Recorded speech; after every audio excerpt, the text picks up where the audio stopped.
In this tutorial, I will teach you how to start a full month of bookkeeping in QuickBooks Online, beginning with getting into the system correctly and bringing your bank data in the right way. This video is made for beginners. If you've never done bookkeeping before, or if QuickBooks Online feels overwhelming, this is for you. I'm going to assume this is your first time doing a full month, and I'll explain everything like you're learning it from scratch. It's extremely important that you follow every step exactly as shown. All of these steps are done manually. Nothing here is automatic, nothing is skipped, and nothing is optional. Each step prepares QuickBooks for the next one. If you skip a step, rush through it, or do it out of order, the bookkeeping for the month can fail. That can lead to missing transactions, wrong balances, or reconciliation problems later. So take your time, pause when needed, and remember, bookkeeping is about accuracy, not speed. Let's begin. The first step is G to QuickBooks Online. This step means opening your browser and logging into QuickBooks Online. Make sure you are signing in with the correct email and password, and most importantly, make sure you open the correct company file. If you manage more than one business, this is a very common place where beginners make mistakes. They log into the wrong company and then wonder why the numbers don't look right later. This step matters because everything we do for the month happens inside this specific QuickBooks account.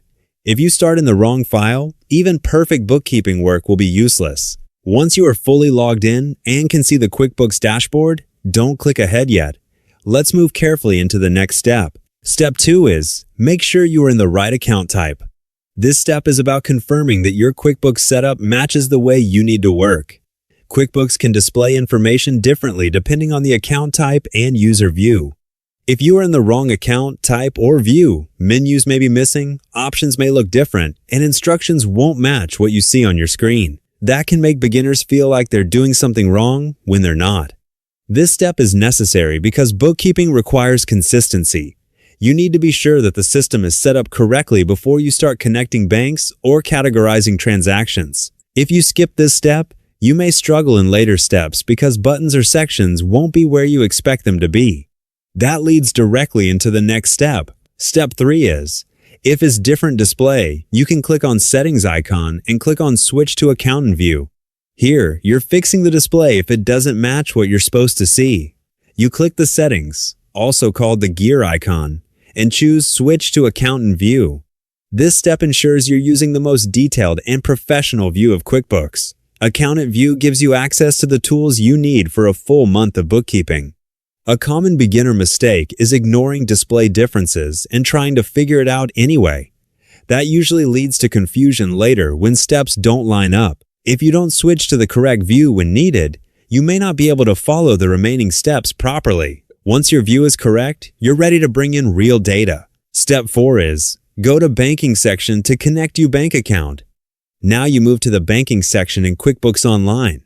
This is where QuickBooks pulls in real transactions from your bank. This step is critical because bookkeeping for a month starts with real bank activity.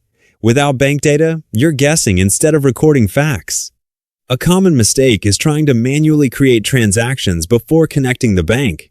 That often leads to duplicates later when the bank is finally connected. If you skip this step, you won't have the full picture of the month. Once you're in the Banking section, don't stop there.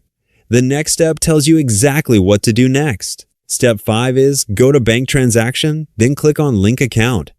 Here, you are starting the process of connecting your bank to QuickBooks. Clicking Link Account tells QuickBooks you want to bring transactions in directly from the bank. This step matters because it creates the connection between your bookkeeping system and your real-world bank activity. Beginners sometimes confuse this with uploading files right away.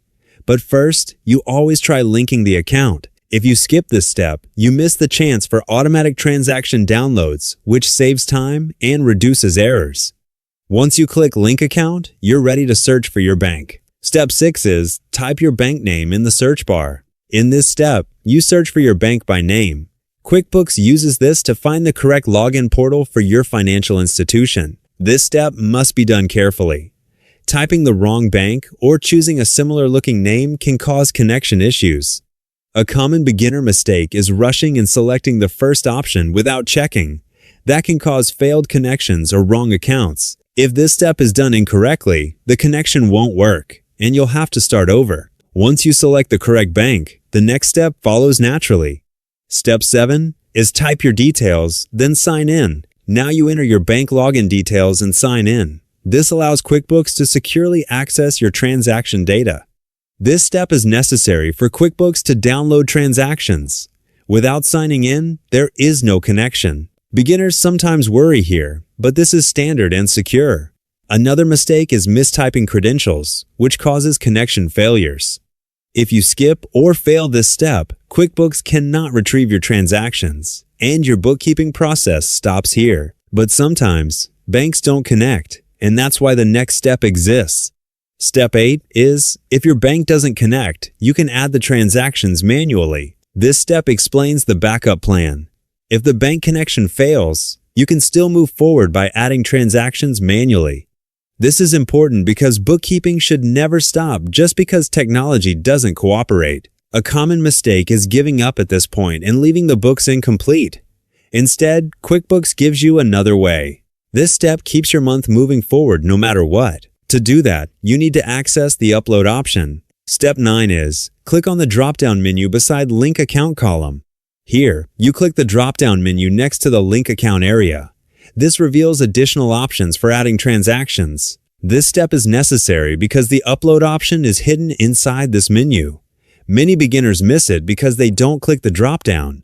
If you skip this step, you won't see the manual upload option at all. Once the menu is open, the final step becomes available. Step 10 is, then select Upload from File. This step allows you to upload a bank file, such as a CSV, directly into QuickBooks.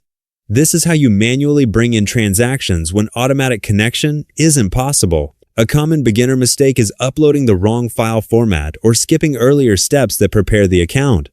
If this step is done incorrectly, transactions won't import properly, which affects the entire month. Let's wrap this up.